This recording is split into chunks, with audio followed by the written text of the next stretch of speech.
of America, and to the republic for which it stands, one nation, under God, indivisible, with liberty and justice for all. Roll call. Kleinsmith? Yep. Hogstad? Yes. Rossman? Yes. And Wallace? Yes. Now we need a motion to approve the meeting minutes from the February 12th meeting. Second? Okay, motion's been made and seconded. Hogstad? Yes. Rossman? Waterman? Yes. And Kleinsmith? Yes. Okay, now we need a motion to approve the meeting minutes from the special meeting on February 24th. I'll make that motion. Motion's been made and seconded. So Rossman? Yes. Wabernack? Yes. Kleinsmith? Yes. And Hogstad? Yes. Okay, now we need a motion to approve the claims for March. I can make that motion. Okay, motion's been made, seconded. So Wabernack? Yes. Kleinsmith? Yes. Hogstad? Yes. And Rossman? Yes. Okay, moving on to public comment.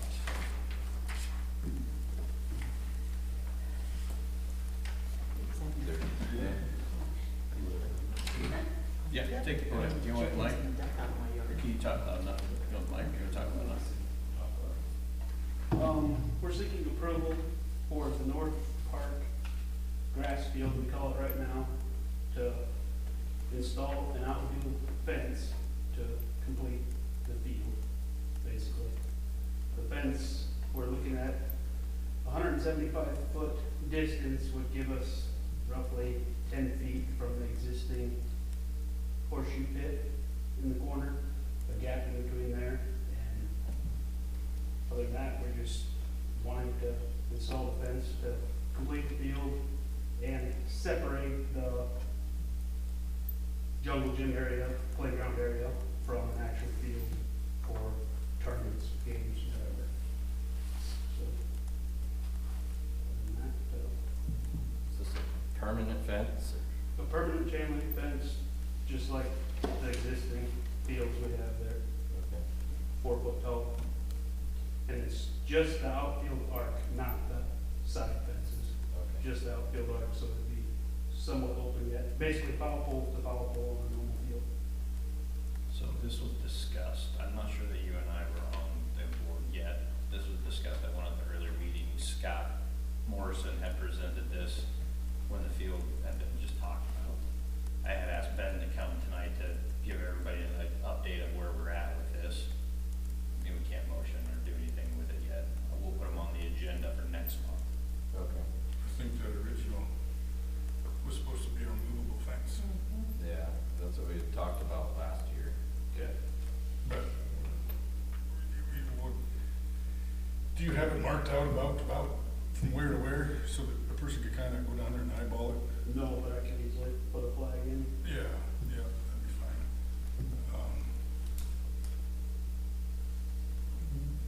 For the tournaments, will it be boys and girls? Yes. Okay. 175 foot allows us up to 10U baseball for a tournament, legal fence. Okay. But will the softball girls use it when they have their tournaments also? The lower levels, yes. Okay. It wouldn't qualify for any 14U, 18U. It'd be just, obviously, Yeah, I think 10U on that. what do you need for 14? What's that? What do you need for 1400?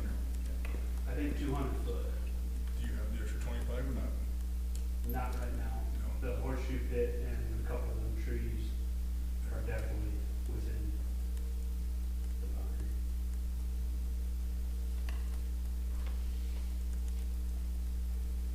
Yeah, we'll have to get on the agenda for next month. You're on it. So Sounds good. if you come back next month and kind of present ideas of what you have, so. Good. All right, thanks, Ben. Thank you. Anyone else? I have a little problem at my house with chickens and a duck that seem to think they can roam our whole block. I visited with the owners. They just kind of laughed. But I know they tore up Mary Zolke's strawberry patch, what was coming up. But, I don't know how many, I think, aren't you supposed to keep your varmints at home? Yes, Okay, and how many can you have? 6. 6, okay, well, these are 3 chickens and a duck. Okay, I don't know about ducks. And then they come down to my house and they deposit on the sidewalk. You know, if they left money, it'd be fine, but I have to clean up what they leave. It's not money deposits. I just wonder if, you know, if anybody else has a problem.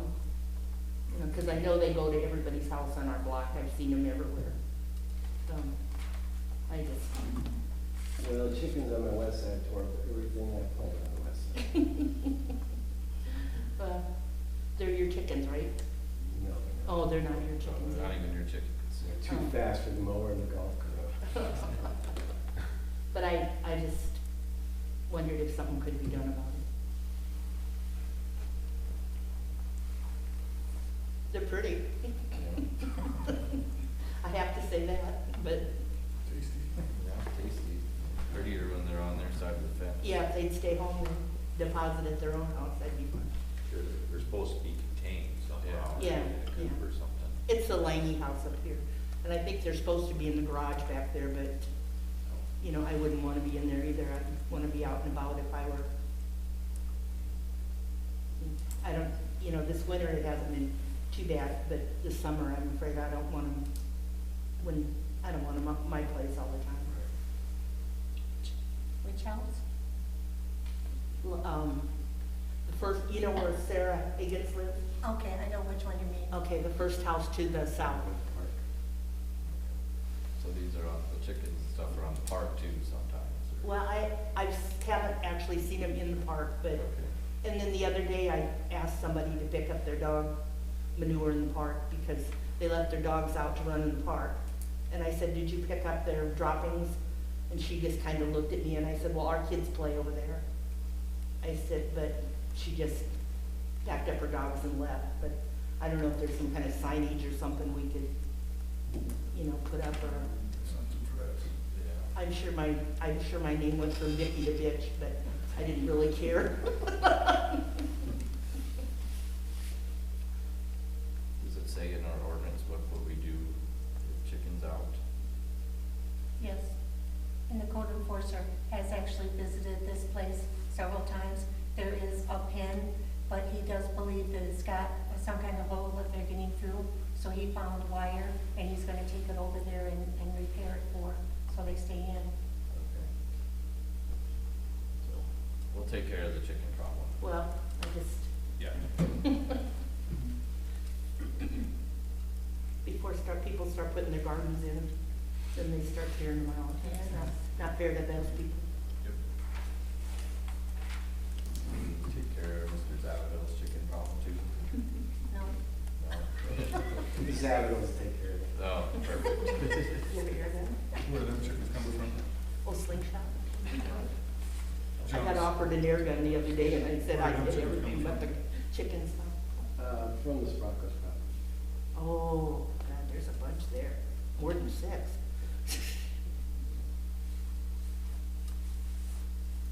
You want a duck? Anybody else? Anybody else?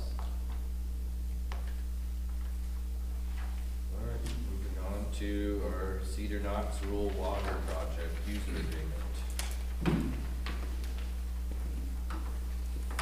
I'm Scott Fiddler, I'm the manager of the Rural Water District. You guys all get a chance to look it over.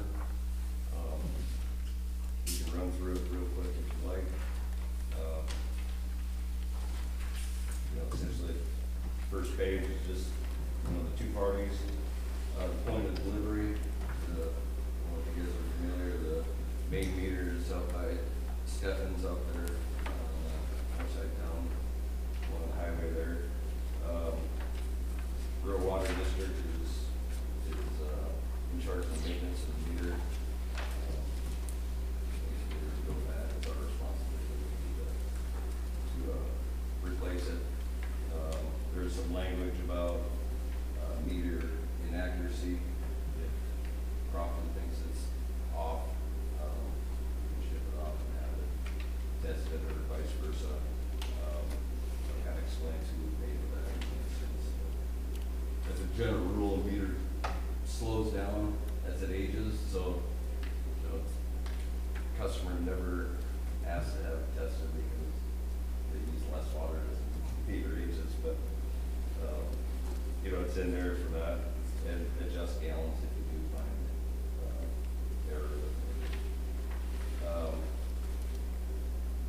to 2, quantity and quality. The water has to meet state and federal regulations. Up to 100 gallons a minute, 144,000 gallons per day. Well, that's kind of a ballpark of, we realize that you guys have your own system here. In summertime, when it's dry, people are watering lawns, you use more, when it rains, you use less, so, it's kind of a guideline to go by. You know, if you do get up over and above that, you do run into a demand charge, on a monthly basis. So, I don't know that, it's been a while since we've reached that mark, but we've had some good final rains the last couple of summers, so. Item 3 is just pressure. We keep 65 pounds of pressure at the meter pretty much all the time. There's language in there to allow us to make repairs should there be a line break or some along those lines somewhere else out of the system too. So, billing and rates. Those are pretty well self-explanatory. You got your minimum charge and you got your water usage.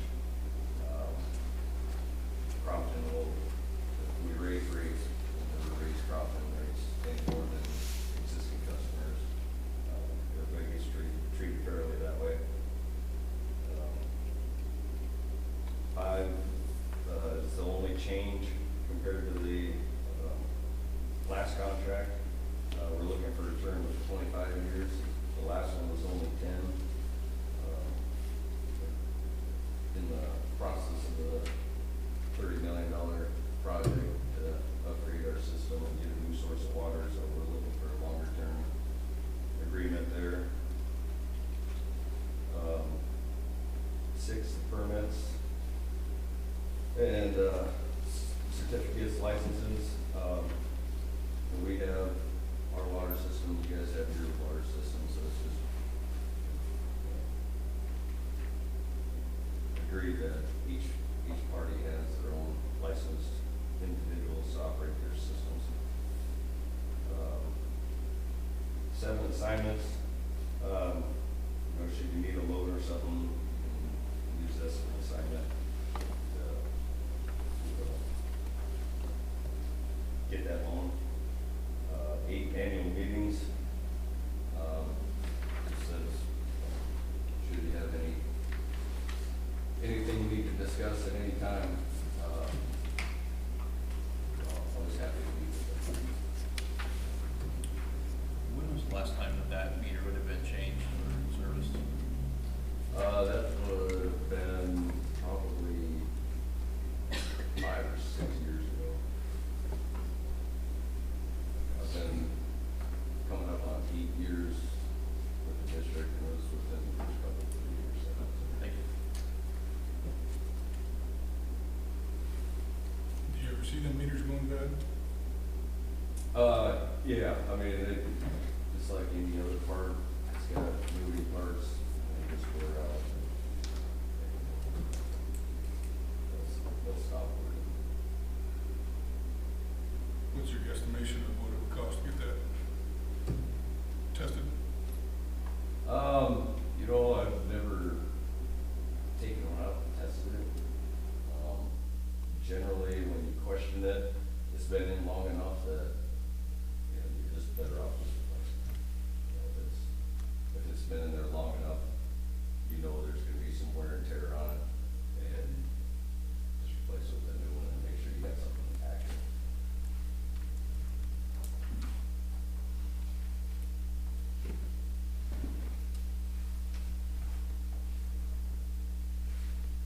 Make a motion, we sign the agreement. I'll second that. Okay, motion's been made and seconded. Kleinschmidt, Yes. Hogstab, Yes. Rossman. Yes. And Water. Yes. Thank you. Thank you. Moving on to 5 rule. I don't think they have anything for us. basically they were, it sounds like the USDA is starting that revolving loan program again. So if that comes up, that could be an opportunity for us to apply to it again. Moving on to the Next Level Media contract. As you guys know, we have a contract with Next Level Media to run the Facebook page and the website, and it's $350 a month, and I think that we could do better with somebody else for possibly cheaper. They only do Facebook. They don't do the website at all. They Just just, Facebook. so they're charging us $350 a month for just our Facebook. Yep. That's even worse than I thought. So I would like a motion to terminate that agreement. I'll second that. Okay, motion's been made and seconded. So And we have to give them 7 days written notice, it says. I think the agreement's in our packet. Waberneck, Yes. Kleinschmidt, Hogstad, and Rossman. Yep. So have we talked to anybody else about doing our website and Facebook page? I have reached out to Courtney Baker. Okay. She does all of the high schools, graphic designs, all of their multimedia. I haven't reached there, she hasn't responded back yet on that one. Okay. She was asking a bunch of questions on it, so. Okay. Who is in charge of our website, just out of curiosity? Donna has the website right now. It's actually municipal impact, and if we have any problems, we just talk to them. We pay for that yearly, and then I just keep everything updated. Things are changing right now where you have to have certain type of things put on it. I can't just put the minutes like we used to. Things have to be different, so we're changing over to that. We'll talk more about it next month when we have a better plan. Yeah, I'll keep it on the agenda. Okay. Do that, Okay, moving on to building permits. All right, we got 2 building permits to review, and the next item is planning and zoning change of policy, which entails one of the building permits. So we'll take that one first. So, I kind of reverse it. Planning and zoning change of policy is, it's come up that, you know, these shipping containers are becoming popular.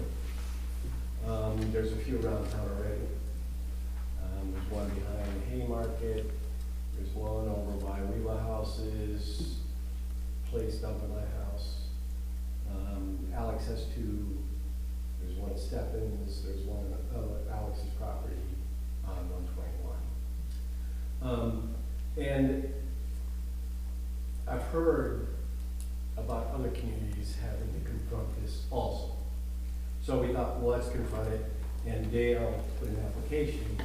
Him and I talked, and we thought, well, let's put in the application, let's confront it now. So these storage containers, we reviewed with, I don't know if there's a picture, did you guys get any information? We got something in our packet. In that packet, we've made a few minor changes to that, but if you look at the storage containers, they're pretty nice. I mean,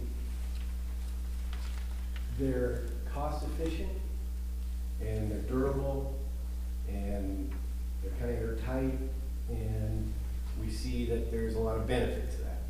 Where, you know, you may fade paint, but the shed's not gonna fall down, and the roof's not gonna cave in, and that sort of thing. So evidently there's a need, and there's towns doing it. So that's why we want to confront that here in Crofton. So planning and zoning generally isn't opposed to that. They're opposed to any of those in the residential district in the city limits. So where they would be allowed would be any commercial unit, any commercial property. And they'd have to be placed in the rear yard behind commercial property. And they would have to follow the building permit, setbacks, and everything else we do for a building. So it can't be on an easement, it can't be under utilities, it's gotta have the right setbacks. And we thought we'd restrict the size in the city limits. And actually, we did that for all of it extraterritorial, of 24 feet, 24 to 22.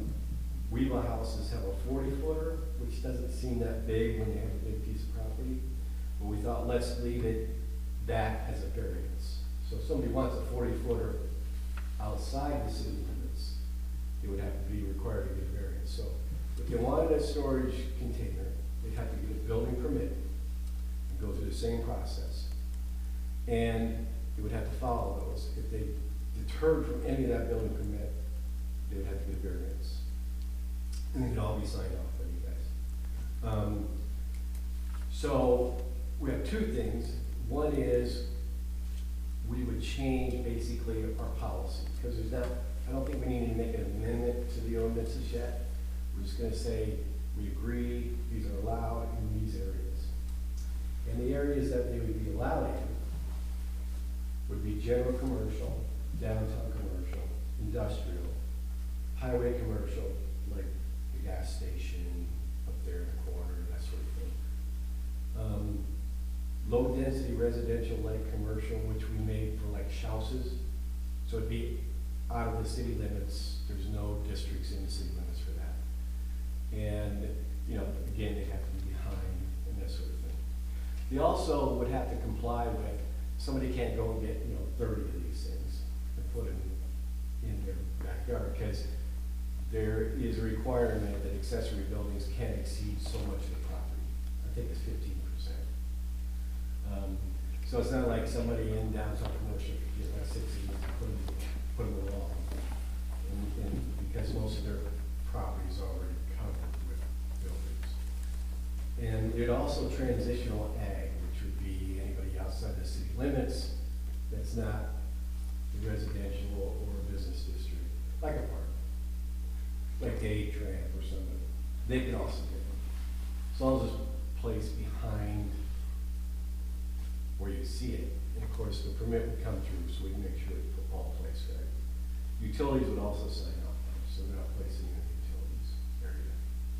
So that's what our recommendation is. We don't see a problem allowing these in commercial sort of districts or out of the city limits. We would not want to see anybody get any for residential properties within the city limits. So what I've written up is a little bit of changes. Basically, in the last meeting, we decided none in the city limits in residential.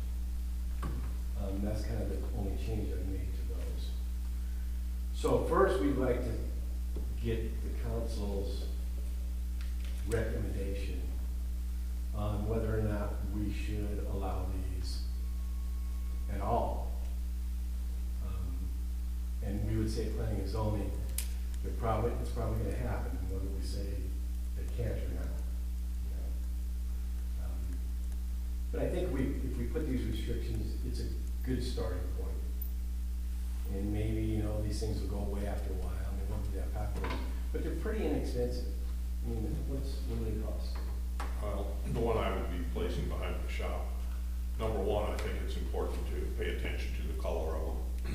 Initially I looked and there was one I thought it kind of looked white out in the sun. I took pictures of it, and the more you look, it's almost yellowish or something. And the one I chose to put behind my place was about the color of the trimming, they're about that gray. And I think it would blend just a lot better, Some of them you see around town and stuff, it might be red or blue or, and that kind of sticks out. And here, I think it's important to pay attention to your color. So be more like a color that matches the existing buildings that they're going on the property. Well, and that'd be tough to do with the building I own, with that light green, Maybe put some color restrictions on it. Yeah, so. Can we put language in there to control the color? Hey, like you said, you can put one at the gas station and they could paint it pink. Yes. You can't control that, right? Can we put language in there to control the types of colors? I think that's a good point. I don't know how you would put language to that, but. We could just put a variation of colors. The colors make me four the most colors, concerned. whether it's, I think white's okay, I think gray would be fine. I think that, that rust looking. Earth tones, Earth earth tone. tone, not Earth tones. primary And then colors. we got really You know, women have a lot of tongues. They only have one, it looks like dirt. Well, blended. But I don't think, I think, you know, you say, I think we give them some colors. And we go through them and we find the colors, and we determine those are the colors. Tonight, we got one that we deal with. So first we have to decide, do we want to allow? And I think colors would be a good one. That's something we can modify. And we would base these on this, you know, what we wrote out. That if they're not within those, then it's not allowed. Or we would have to change that. And if we find that this is working, then probably eventually we can make an amendment to it. But for now, all we need to do is say, this is our guideline for these things. And maybe just a limit of maybe 2 per property or something like that. Or, because you don't want to, you know, you have a certain type of square footage. And you say, well, I still have room to put another one That's on. true. And pretty soon you've got 4 or 5 and, I'd say oh, one per property. like, just one, I think that would be. Is this something you might put on a concrete pad? No, you know, they're built like a tank, you know, I think every 10 inches there's a I-beam underneath them or a source of strength. And, no, in my situation there, I drew them a picture and presented it with my building permit. And, all the utilities have been notified, as I understand, and it's a goal. I mean, in no way in infraction of any of the utilities. And I go right directly behind my shop, and I'm gonna say in that 20 feet, I probably have 10 inches of slope. So in the front, I'd probably put it like a 2-inch paver, just to keep it off of the ground, and in the back, of course, I would, support it on the back 2 corners, and virtually you're done. And I feel that if all of a sudden down the road, you got, okay, there's some animals starting to live under there, I would just close it in, or, you know. So that was actually my next talking point. How do we control, control is not the right word, how do we manage rodents digging under it, skunks, possums, coons? This is what Fordyce does too. They will allow them on the commercial properties, but they have to be set on a concrete pad for that instance alone. And you don't get the weed growth, you won't get weed growth in your particular which property, but weed growth up to the side of the container. It'd be bumped out, so it's a lot easier to manage. There's just a couple other ideas that I called around and asked about. Now, it adds a lot more cost to the project too, is the only issue. It's no different, animals can still dig under utility sheds and stuff too. Yep. That's another, something to think about. How, Because you can have utility sheds without a slab. And for most kids. Yep. In the same case. How heavy are these things? What does it take to move them, relocate them? Well, you know, with the equipment we have nowadays, the gentleman I'm purchasing it from, he'll bring it delivered to the site, and I don't know exactly if he'll be able to back in there, and I have an overhead door on my shop to the back, and so I'm not gonna put it right up against the door. I'm gonna give myself some leeway there to come in and stuff, but, even if he brings it in, sets it down somewhat in the area, you know, I got a friend that's got a pretty good sized skid loader or something, and you can go right under the edge of it, or there's slots in there, you can raise this corner and jockey it around, okay, right there's where we want it, you know, you lay a level on the inside of it, and raise it up until right there, and then shore it up, and, you know. In my situation, like I said, I think we'll be going from maybe 2 inches to 10 inches. I haven't shot it with a transit or anything, but, and there's no need to, basically, like I said, lay the level and then start doing the measuring to see what's, there, but. So like a medium skid loader with forks could move it? Lift it? Could move it, but not lift it. A 40-footer is 8,000 to 9,000 pounds, so a 20-footer would be 400 to 4,500 pounds. Yeah, you know, They're heavy. you're gonna have the same ends, so you're not gonna count the ends again. Right. You know, it's just the additional 20 feet of side on 2 sides for a 40-footer, but yeah, you're probably, I don't know if they're 3,500 to 4,000 pounds. Never gotta worry about them blowing away, that's for certain. Yeah. have, I mean, for you people, you know, maybe someone's not, exactly knowing what, I've got good photos of it, if anybody would like to see the Yeah, I inside. think you guys got a few photos, just, Yeah. you know, the other thing that, thanks, Steve. Drive Yep. store. The other thing Really good that we drugstore. incorporate is that, They don't you rot know, you out. can't They last modify forever. these things. So I you can't put in there now, build a roof off it, or build a side off the shed, and that sort of thing. So it's gotta come in finished, and that's the way it's left. And we pretty much figure that if people sell the property, it's gonna stay there anyway. So we're gonna treat it just like an accessory building permit. But I like the one per property, I like the color restrictions, and I like the considerations for rules and that sort of thing. I'm not sure how to handle that. How about color subject to council approval? Well, I think we should give them some kind of, yeah, some. What colors did you find that they come in? Well, when I took a look, initially I thought, well, when I seen how nice they were inside and out, I'm like, that color's gonna work just fine. And then after I went back to show my wife, here they had gotten another one in and it was this color. And I'm like, that really looks good. And then they had a hunter green one there.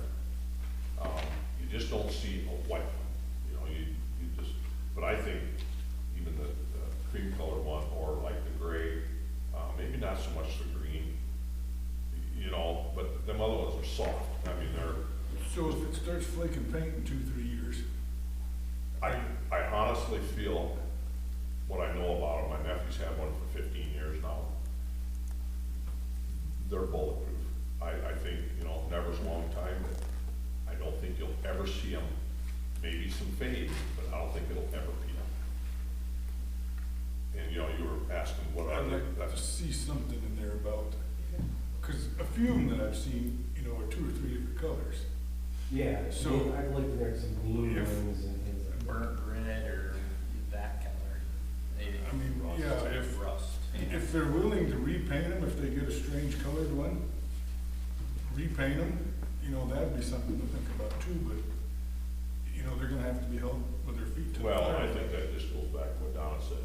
You come in for your building permit to do this, okay, that's fine, it's gotta be reviewed by the council. Okay, Case by yeah. case. You know, and I've seen them too, there's some like graffiti stuff on them or whatever it might be. That's a step backwards. Yeah. There are some nice ones that have roll-up doors and all that stuff, so they come with it already like that, you know, the big doors or have a side door. So they're pretty nice, but I think you have other restrictions. So we'll come up with some more guidelines. We just wanted to present it, see what the feel was, if we should, you know, pursue it and fine tune our restrictions on it. That's the first step. So what do you guys think about, what do you guys think about that? I think they should be allowed in some capacity, yeah. As long as they're commercial. Yes. Not residential. They're not allowed. And they're in the backyard, and we're processing just like another permit. For any accessory building, if they're just buying a shed, but in the backyard, they'd have to go through the same process as this requires. So if you guys are good with that, then we'll continue on fine tuning this, and we'll use that as our guidelines. And I should have that with some colors and things next month, and we can kind of finalize that, and we can move forward, you guys can move forward. So that covers the zone planning and zoning change of policy that we have on the agenda. So now we have 2 building permits. One is Dale's for the storage container. I think his permit's been signed by everybody except Great Plains, so. And I haven't signed it, or any of you guys have signed it yet. But I haven't seen any problems, I'm willing to sign it. I think we need Great Plains to sign off on it. So if you want to approve the permit based on finalizing all the signatures first, then I think that's okay too. But otherwise, Dale's good with his permit in planning and zoning. Based on, what color is yours? Decorative. And it's not exactly that, but I call it a dark version, what I'm So based on that, we looked at everything else, where the jail is gonna locate it, the maximum accessory building, percentage of the lot, all that stuff is good, and we're good with that. I think everybody except Great Plains has signed off on it, other than the city, me and Dustin. and those guys. So, I think the deal's ready to move it in. Yeah. I think, I would feel comfortable saying you guys are approving that based on getting all the final signatures, because I know Randy comes in the office like every day. Feels like You can it. sign it at the end. So you wanna say, we approve it once all the signatures are signed off.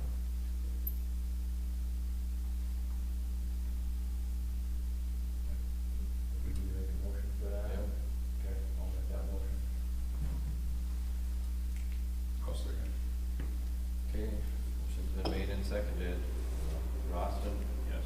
Lauderneck, Yes. Kleinschmidt, Yep. and Oxdale. Okay, second permit is Tim's. You all know where Tim lives now? Tim, why don't you describe what's going on? Off of Omaha Street, which is the street behind me, because I have a free lot. I want to build a 50 by 80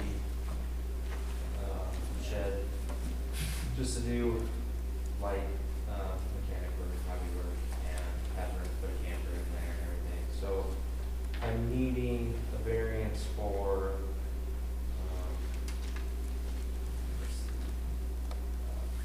total height would be around 27 foot, should be under that, but just for the purpose, that's the maximum height that I could go with 16-foot sidewalls plus the concrete footings, having foot and a half to 2 above the slab, so And our normal height is 17 in medium for an density. accessory building, a garage, you would be asking variance to go over that 10 feet, and then there's a couple other parts of the variance.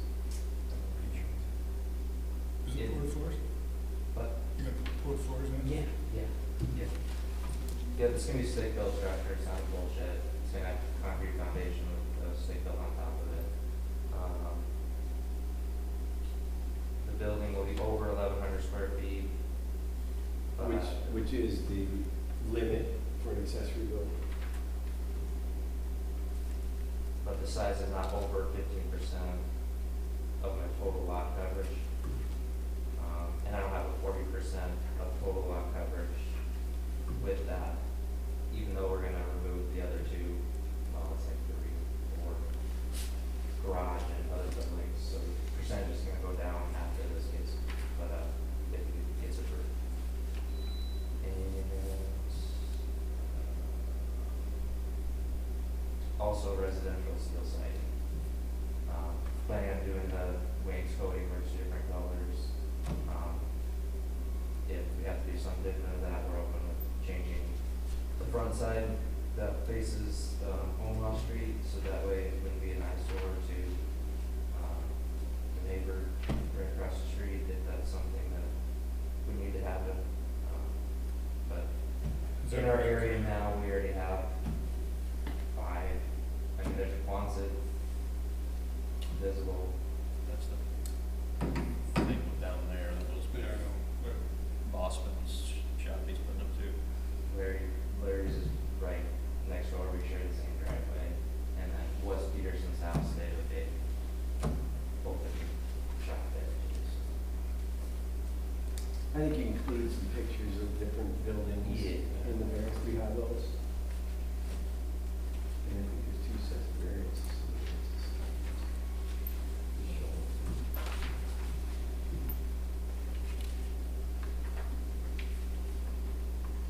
So other than the variances, the height restriction, the residential steel siding, which we've been allowing it, but we've been kind of saying anything big, we're gonna do variance anyway, so you know about it. That area has a number of buildings that size and the same look. You know the area, if you've ever driven back there. It's not inconsistent with what's around. I think if you're gonna allow these kind of buildings, that's the area around it. And his setbacks and everything else are fine. So it's just the overall height, the overall size, because it's a big building. And using residential to the site.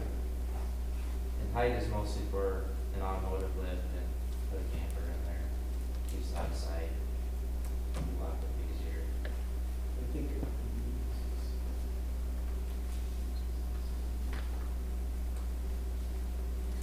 So which one's that?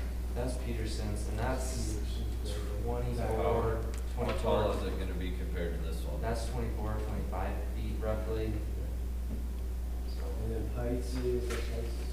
yeah, Heights is shorter. His is, I think, 22, 21, 22. And then you've got the big Quonset back there. I don't know. This is what next it's- door. Well, they've had that frame forever. Yeah, they framed it last year. But they only have to put it. Yeah, What's this one? Is that yours? that's about what I'm hearing. And then, of course, the big closet, we've all seen that one up there. I can't remember exactly how high those are. Yeah, it's probably. They're over 20, I'm pretty sure. So, basically, we're asking, in the same scenario, I think Great Plains is still waiting to sign off, and it's just me and Dustin, and other than that, all the utilities have signed off, except for Great Plains. Shouldn't be anything back in Great Plains, we don't know. Have you explored the cost difference if you would do the south side of that building a little nicer? Yeah. Is it a substantial amount? Yeah, it is right now with the way everything is. I mean, it's gonna be 2 garage doors on that side. Unless we decide, if we have to do something fancy, we're gonna put 2 garage doors there, cause that's cheaper than doing like a brick facade. If we don't do that, we're possibly just gonna put in 1 garage door, just for the flow of the shop itself, and it'll probably work better. So we're probably gonna use that southwest corner. More. So Tim, access is coming off Olma Street? Yeah, and And we share with Heights is, Yep, and, we have a shared driveway with Heights, right now to drive up into the yard with, but otherwise I'm gonna wanna use Omaha to access the shop, so. There's already an approach there, about the, so. That should be all good. and the one question I asked Tim is, you're gonna have heat, sewer and water, Yep. and have you investigated where those hookups are coming from? Yeah, my sewer line will actually run underneath the shop. So if I have a problem with it, eventually I'd have to reroute it around. Half of my house is, the old half of my house goes to Harold Street, the new part of the house goes all the way back through that lot. To, Is there water? It's coming from the house? water, Dustin said to run it from the house. Electrical will have to come from the south, from Omaha Street. You have a separate meter for it? For electrical? Yeah. Yeah. So where are you pulling your water from? It's right, it's gonna come straight down my lot. You're pulling it from the house? Yeah. Okay. Otherwise, I'd have to bore underneath. Yeah. So that'd just be the best option there.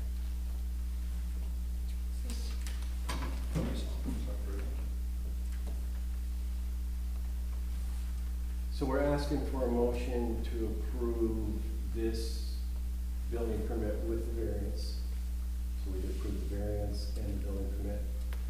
And we still need to have me sign it, Donna sign it, Great Plains sign it, Dustin sign it. So again, I think I'm comfortable saying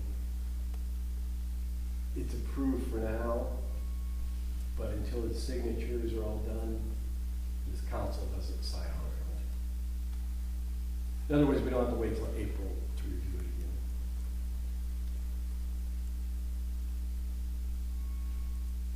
I'll make a motion to approve it. Based on getting all the Based on all signatures. the, yep, based on all getting all the signatures. Yep. Motion's been made and seconded. Rossman? Yes. Waberneck? Yes. Kleinschmidt? And Oxted. Yes. Thanks. So I got one more thing on mine. Does that mean I can go ahead and tell them it's probably gonna be okay to line up the delivery date? Yeah, for you, yes. So, Okay. Thank you. Thanks, Bill. Thanks, Jim. You bet. Okay. We've talked about the planning and zoning change of policy, so next is the approval of South Park for the Easter egg hunt for the community park. South Park? Second. Motion's been made and seconded. Kleinschmidt? Yes. Oxted? Rossman? Yep. And Waberneck. Yes. Okay, now we've got, I don't see it on here. What was it? Chicken and domestic animals permits. When was that? Yeah, it got Right moved. after next level. It got moved down. Oh, you're moved down? Yeah, it got moved down after the stuff for, the pool, or Carter stuff. We don't have all of Yeah, them. Oh, she has the old ones up there? No. This is what was in our packet. No, so this one that we've got might be different than the packet one. Let's see if I got one. Okay. So, well, next is on mine is what's on yours for next, after that? Street project was after zoning and planning. Oh, okay. You read off to yours, you're fine. Just want me to keep reading on mine? Go ahead. Yeah, and yours is the right one, the one that we posted Oh, for we actually posted a 24-hour one. oh, Okay. okay. Go ahead. Okay, so the next one is the Crofton Volunteer Fields donation of a grooming machine. Basically, they want to make a donation to the city, so the city can purchase a grooming machine to groom all the softball fields. So we have to have a motion to accept the donation and approve using the city tax exempt. I'll make that motion. Okay. Second. Motion's been made and seconded. Oxted, Yes. Rossman, Yes. Waberneck. Yes. And Kleinschmidt. Yes. Okay. Next is Mr. Scott will discuss and take action on the policies and procedures for the RPFs and construction management at risk. Okay, so there's a whole bunch of changes there, and they're gonna be changed again. So, we're gonna go through the whole design build process, and so, little confusion there, I'll take partial responsibility on that, is there. Basically, that is, you have to set up a whole bunch of policies and have a whole bunch of qualifications, everything listed. And then builders would then submit proposals according to what our request asks. And then they would send in, basically work with architects and things like that, send in their bids for whatever it's gonna be, the proposals, and then we would have to then go open them, rank them, and then whoever had the highest or lowest ranking, however you want to phrase it, I guess, would be accepted. A lot more beforehand, behind the scenes work, doesn't really matter the project, as long as it's above 30,000, or it could be 30 million, it's kind of the same process. So we put in the call to the League of Municipalities yesterday.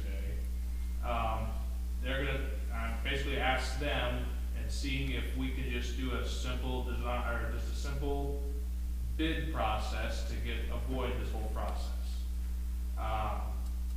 It seems that both are done in different cities, and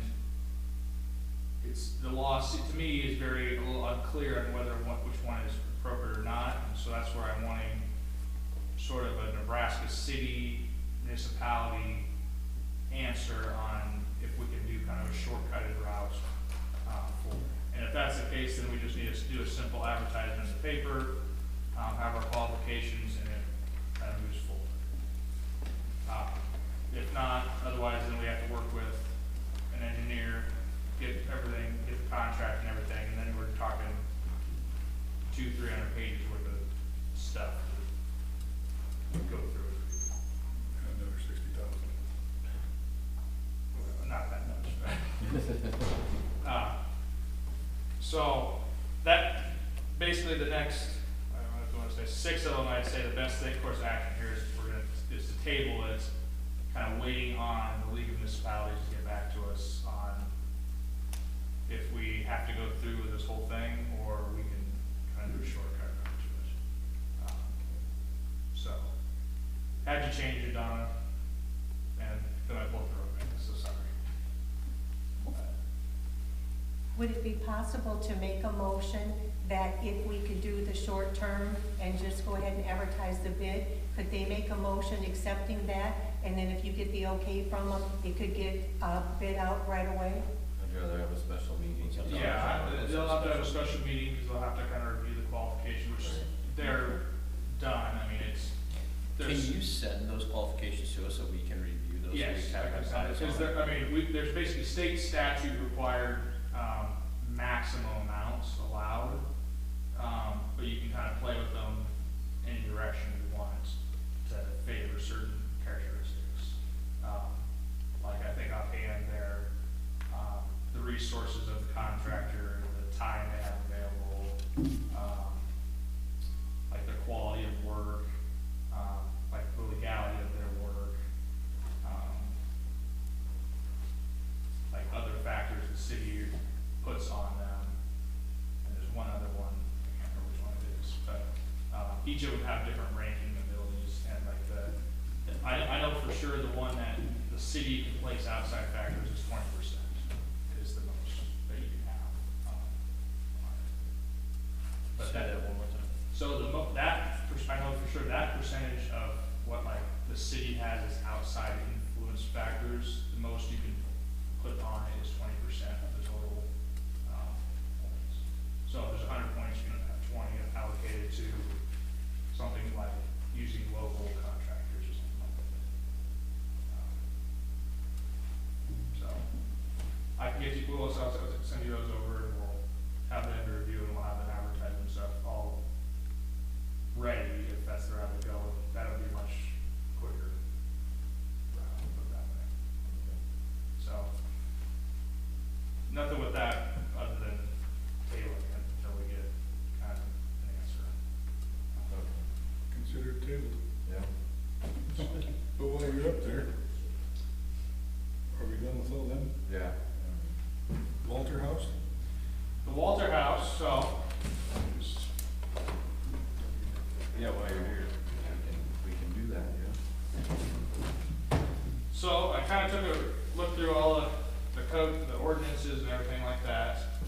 They've certainly been notified, it's been a nuisance, it looks like, for a year and a half, 2 years. Probably 15. 20 years. Well, yeah, so, quite a while at least there. It seems like the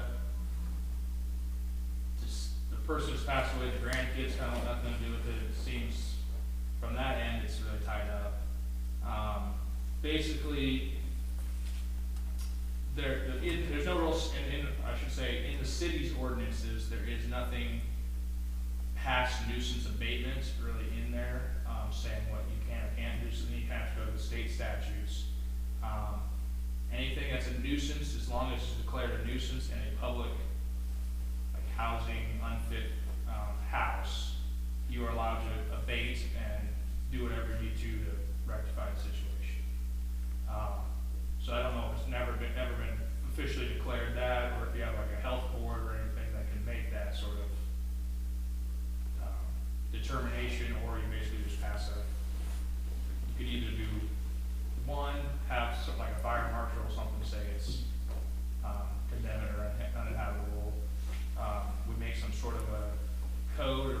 ordinance saying that here's a set standard of kind of normal building codes, or we sort of just use it as the city is using kind of the state's general, housing codes on it, and it's uninhabitable under those, which from the pictures, it looks that way. A health hazard.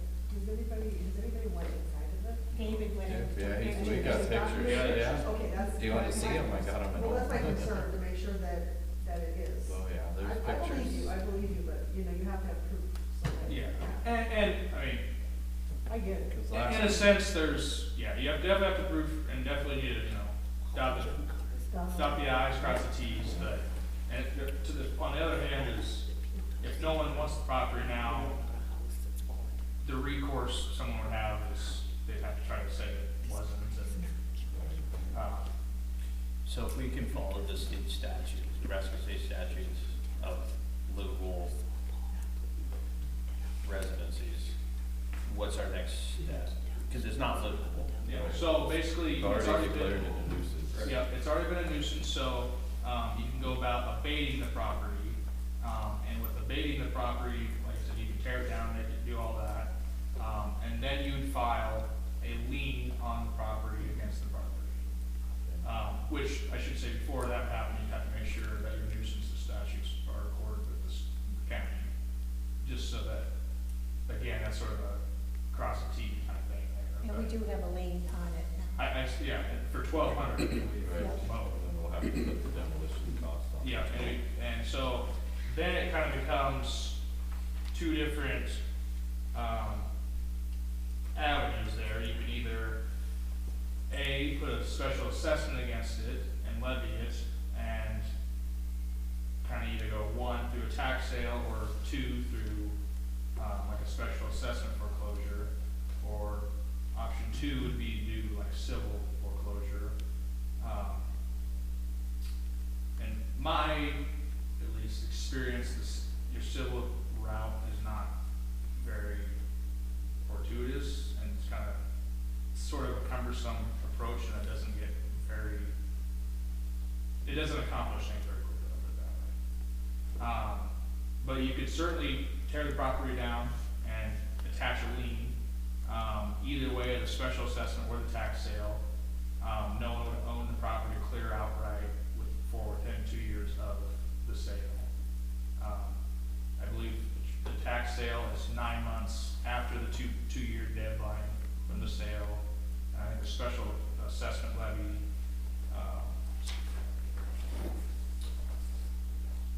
you'd have to go to the district court and get a lien, but it's 2 years date from the sheriff's sale again, so. We can at least clean it up. It can be- before that. It could be cleaned up, but, We won't redeem the Some- money into FRF. well, someone can buy it. Someone can buy it, the second you know, the lien is basically put on and you do the foreclosure on it. Someone would purchase the property then, and they'd have to pay those costs then, but, you know, say like I bought the property, I would not get a deed to the property for 2 years. Yeah. So you own it, but the original owners can always redeem or pay all the back taxes, pay all the foreclosure costs, and they get the property back then. So, I guess in a short form, you can tear it down and go right at it, I guess. Gonna be gone next week. I have a question. So if you have a lien against it and somebody purchases it, like a neighbor, and they have 2 years before they get the deed, only the owners? Only the original owners can, well, with this case, it'd be, But the person that's named is on the deed is dead. And his that's what I was just saying, like, that would complicate a little bit who would have full ownership of it, but if basically no one has, in a sense, it's been abandoned property. So there could be, I guess, more people that could potentially buy it back. But then in your case, if say someone bought it for 10 grand, they'd have to buy it for 10 grand from them. But another person couldn't come along and buy it? No, like, you couldn't buy it and then someone down the street couldn't undercut it. Oh, Yeah, it's only the original owner, which in this case would be someone that's passed away, so I'm not 100% sure on That's clear ownership. who would then become clear, but, Yeah. Is there any way you can find out who's paid the taxes on it? they haven't paid. Oh, they haven't? I don't think on here that it looks like the taxes are not paid. The daughter Since- paid him until she died, Since when though have they and been? then the Wife, though, grandkids aren't his paid. daughter-in-law, His daughter-in-law. Robin, yeah. I was thinking, I'd have to look in here, probably find it exactly, but I was thinking, this Dave, the code enforcer guy, Yeah, that there was something mentioned that he had made from the county that it hadn't been paid since 24. yeah, yeah, she, So it's coming up, we she died. could buy the tax on it. Anyway. It's true. If it's on a tax sale, you could basically buy it that way. So can we pay the taxes, can the city pay what's left for the taxes? The city can buy things on a tax sale, yes, and use it for like city property and stuff like that. Then again, you have the whole 2 years, 9 months before you have ownership. But we'd only probably be 10, 15 months out from that. Yeah, well, I mean, the 2-year and 9-month deadline runs from when the sale happens. Oh, it does? Yeah, Still. so if the sale happened tomorrow, you'd have, or, May 1st, you'd have May 1st of, whatever, 9 months after that. So if we tear this down tomorrow, put a lien on it for our $1,200 for mowing, the tear down cost, whatever we have into it, somebody can just come in and buy that piece of property for that, whatever we You would have a lien hopefully on. try to put the price at what your costs are, or sometimes it's, the city just sort of takes a loss as a economic development kind of. But if we went and paid for the taxes and owned the property, we could essentially sell it at market value, whether it's 10,000 or 15,000, instead of 6,000, what we'll have invested. But you still have to wait 2 years That's okay. before you Yeah, actually. We're gonna have to wait 2 years. Yeah, that's okay. If we own it, then we own it, and we can sell it as. So you wait the same amount of time, Exactly. whichever choice you make. But we And could it stands technically- there for 2 years again, the house the way it We'll is. tear it down. If we buy it Tear it down at tomorrow. tax sale, I don't think we can tear it down. Well, you basically buying your own lien in a sense. And tear it down. Yeah, if you tore it down, then put the lien, did a foreclosure, then you'd be buying yourself. And then, I'm thinking there's a neighborhood probably buy it. Right. I'm not there with the sale. yeah, usually, like I said, a lot of times, they get sold for not what the costs are, just because the lots aren't worth that. I mean, I think we can tear it down and recoup what we have invested into this today, then let's be done with this. Right, This has been, on the docket for a long time. So, it's certainly up to you there, I guess I should say, but, Do we need a motion on we already approved to tear it down, just waiting for Mr. Scott to tell us. it? then, yeah, if you made a motion, I think you can go have your fun with it, I guess. Okay, so what's our next, meeting, we put, if we got the bill, we'd put the lien on it. Because the house has not been torn down yet. No. So basically, once you get the bill, then we can place a file lien against them for special assessment, for that work. Yeah. No, I don't think We're not gonna do that, we're gonna recoup our money that we have in liens. Or how But yeah, much we because have. basically, if you did, a foreclosure, they'd have to pay the back taxes, they'd have to pay up. There'd be, Yep, okay. okay. Well, somebody let her know that, Thanks. start tearing it down. Anything else? we're good. Can we, when we pay for this, tearing this down, can we use some of those economic development funds or? I don't know, I have not called the LJ 40 people yet. I did ask the auditor, and I haven't heard back. My hunch would be yes, is that it is economic development.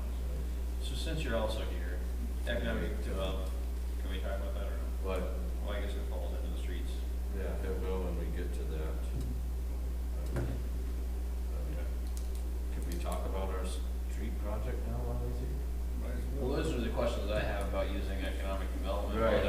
streets, and I want his opinion on it. So we have money from the land sales. Yeah. You've got me Yeah, on and that. sort of my answer on that is, to me, it seems like you should be able to, but I wanna ask, kind of the LBA 40 people in Omaha, or Data Lincoln, because some of that stuff, they have very specific guidelines on how money can or can't be spent.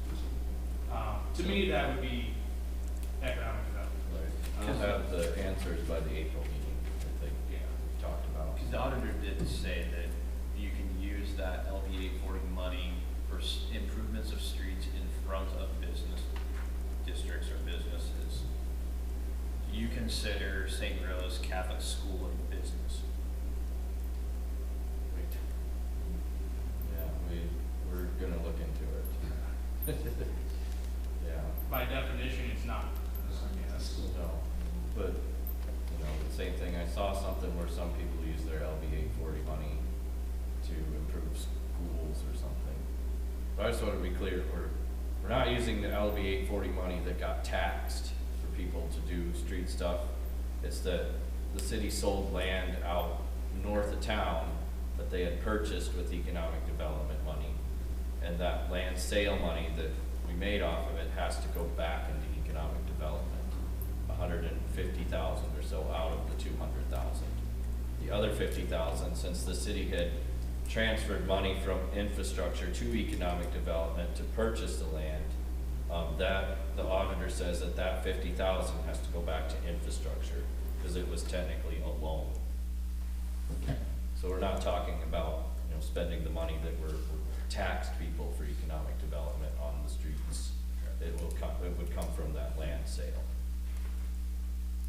I just wanted to make that point. But, yeah, so I'll check in on that and see if they give us a straight answer, I guess. My hunch, I guess, would say you definitely could do it for the house. The roads, probably. As long as it's within, a short distance of the business district or like a route you could go to get there. I think that would be an argument you would. Because that's what the auditor had said too, that some of that money could be used for infrastructure by the businesses. And really, again, the person you have to get the blessing for is sort of the auditor. So. Thank you, Kurt. Appreciate you. Thank you. Thanks for answering your phone call. Yes, thank you for being responsible. We promise we won't be this bad in a couple months when we get going on stuff. Don't make promises. Yeah. Well, we might get worse. It's been a long 3 years. Okay, moving on to the next item, summer help for city maintenance. I've contacted Tiff Fanning and, So this would be another question for Carter. oh, If- well, I'm sorry, he's here. what did you Okay, ask? so, I guess we haven't talked about it, but let's say we were looking for some extra summer help for our maintenance department. Can we just hire people, or do we have to post a job opening, even though these guys would have technically have been city employees last year? I believe you have to technically post it, and, I mean, they'd have preference on it, which, I mean, you can hire or accept anyone you really want Right, there. but it'd still have to be posted. Yeah, you have to post it, and then they just get renewed. In a sense, it's a closed position already when you post it, but, Right. you sort of have to go through the whole process, so. So what I was thinking is, this summer, since we don't have the pool open, and Dustin's gonna be busy with a lot of these projects going on, I think it would be wise to hire somebody to help him take care of the parks. So I was thinking somebody, and then, like a high schooler to help with that too. They would mainly be responsible for, you know, mowing, weed eating. You know, there's a bunch of stuff around town that needs painted, spraying weeds, helping Dustin whenever he needs it. Pick up trash. Picking up trash, watering trees. Taking out old cars.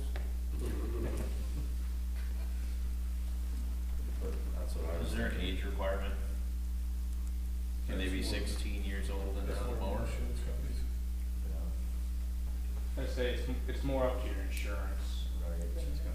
I Plainview used to be 16, I think, and then now I think you have to be 17. But it's just it's more of an insurance requirement than anything else.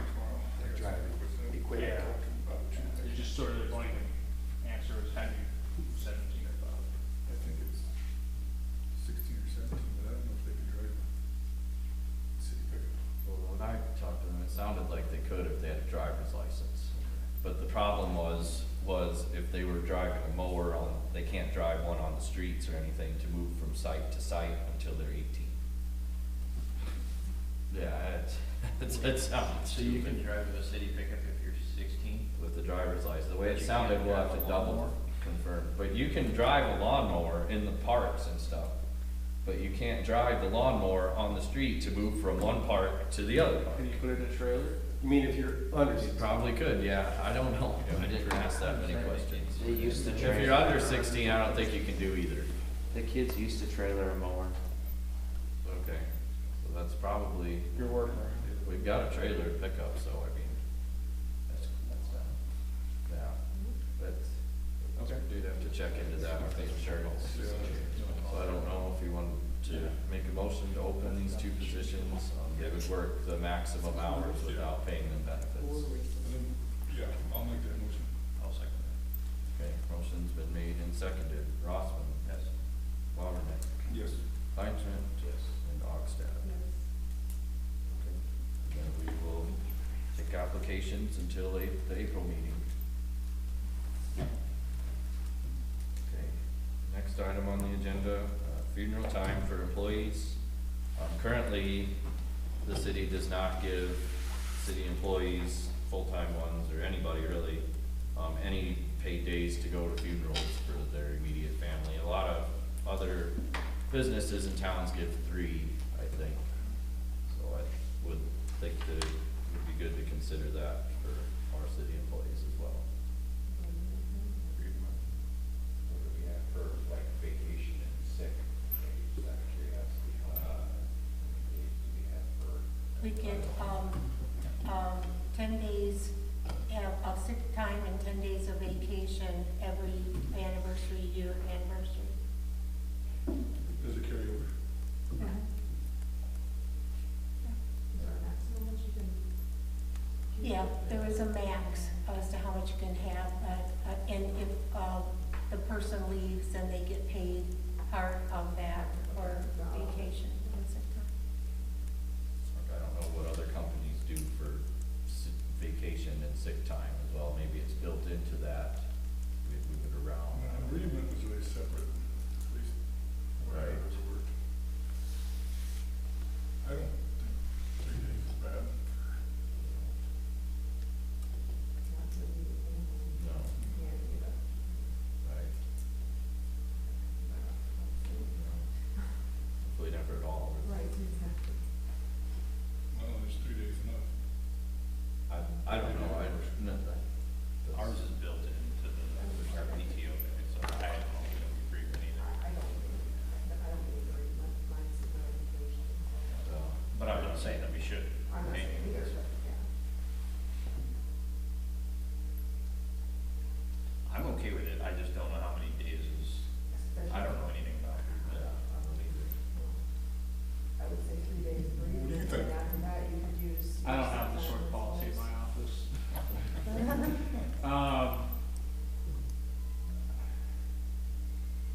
I think my fiance gets 5 days to the ESU a year, but I think that's kind of the high side. That seems a little excessive, I would think guess. 3 days for like immediate, and then if you needed more, then you could use your sick time or your vacation or something to get, you know. I think that's what we're gonna put on paid days, if you wanted to. Yes, exactly, I'll second that motion. yes. Who made it? I just didn't say I make a motion. Motion's been made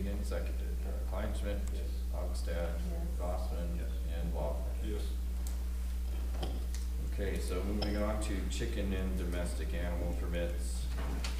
Currently, none of the animal permits are being enforced. They haven't been enforced for a while.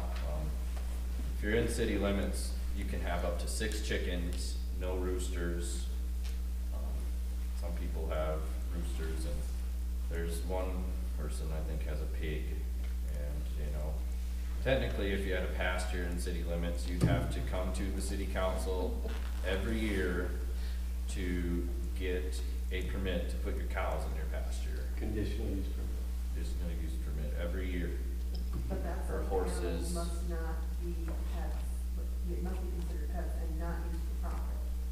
But aren't. Is that our permit that we have? I don't think the guidelines. Okay. So Dave just wanted to know what we wanted to do with it. If we wanted to start enforcing this as it's written, we want to change it. This is kind of what he was asking. Can't have roosters running around counting kids' eyes. Well, you can't have roosters, period. I mean, but, yeah. That's kind of That's- fair. It's already an ordinance that says they have to be contained. So are we talking about enforcing it, or are we wanting to change it then? That's what, I didn't really know what to do. It's mainly for, not, the chickens, they don't need permits. They can have 6 of them with no roosters. But the other animals, technically, we have to make them come for permit, if they're in city limits, every year before the council. Like I'm at the point where I don't think that people need to come get a permit if they wanna put cows or something in their pasture.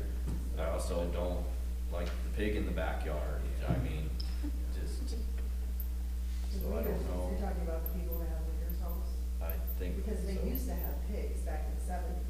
Okay, And they had a lot of, I mean, they had at least half a dozen pigs. right, And my property behind that to the north, and I have cow-calf pairs every Right. summer, and I've never had any complaints about smells no, or that's, them getting out, but. that's what I mean, but if you're gonna make somebody get a you can permit, be one person and not Yeah. every, yes, I know, you have to cross. so, I mean, do we just tell the guy, the pigs and the roosters, it's like, okay, when it's, you know, time to butcher it, get rid of it, and don't do it again, or?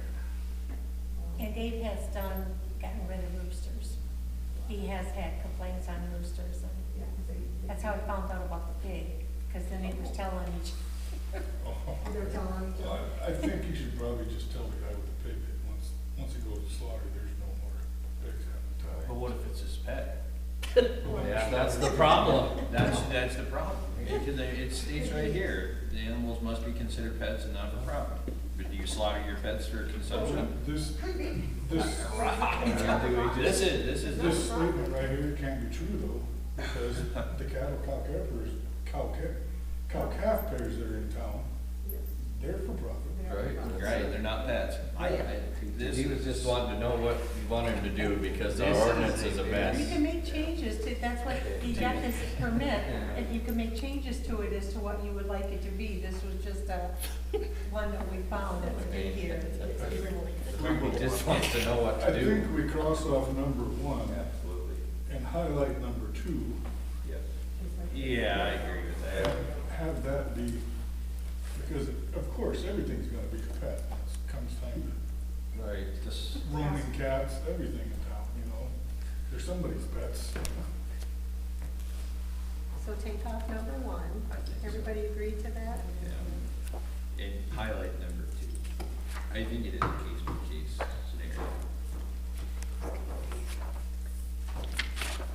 What exactly is number 4, building permit, additional permit will be required? That's what our current ordinance and thing says, that they gotta fill out what they're gonna do with their animal and where they're gonna put it and all this other, Gotcha. yeah.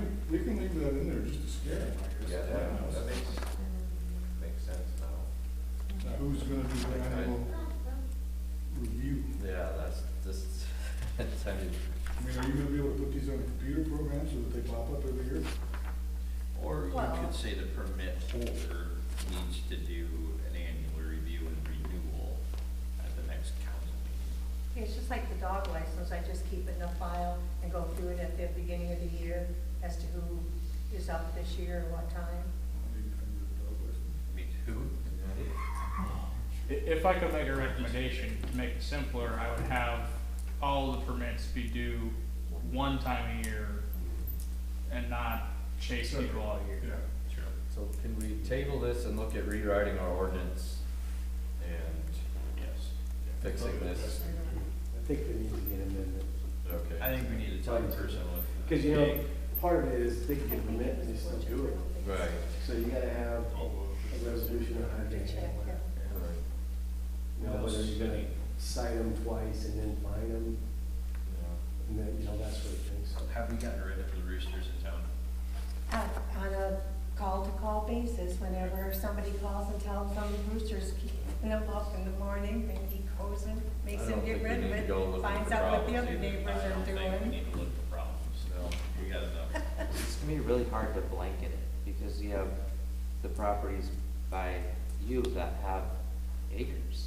Yeah, that's the problem with That the, is- that's the problem with the ordinance that we have, I guess, that it's, cause they complain, well, why doesn't Tracy have a permit for her cows? And Yeah. then this guy complains about this, and That's it's just, exactly what happened. it's almost impossible to enforce it as it is. And in That's the problem. the people's defense who have roosters, when you buy them, little tiny things, you don't know if they're girls or boys, so you gotta wait till they grow up to know which is which, so.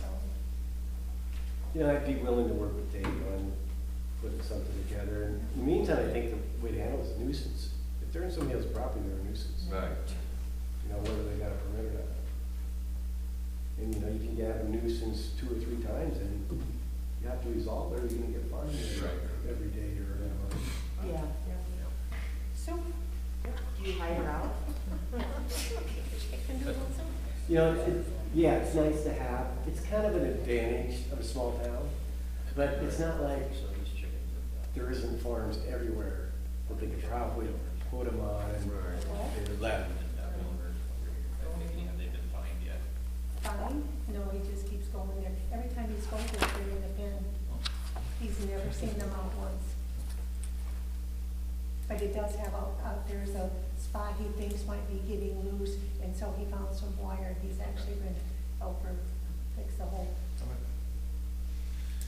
Table that one till Yeah. we can look at reading our ordinance. Okay, moving on to the next item, which is a street project. So Luke and I looked at streets last weekend and we visited with Chantel. And we had originally come up with about $400,000 that we could use for streets, but now with the whole economic development thing, it's down to about 250. We would take some of our streets money, infrastructure money, and some land sale money to pool that together to get that.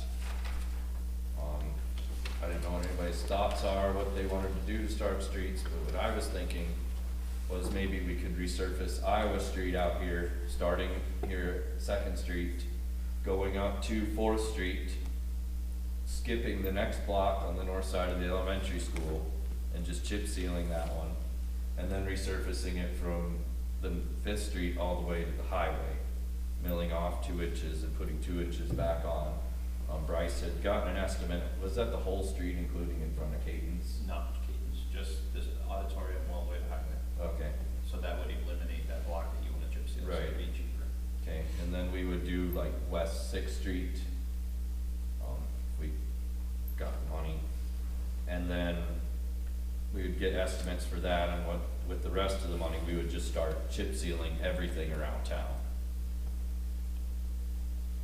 And like I said, I had an estimate for Yankton counties, their bid was $32,000 a mile for 2 lanes, which comes to about $2,500 a block, so I figured since we're in town and everything, we'd double it, it'd be about $5,000 a block. We could do a fair amount of chip sealing.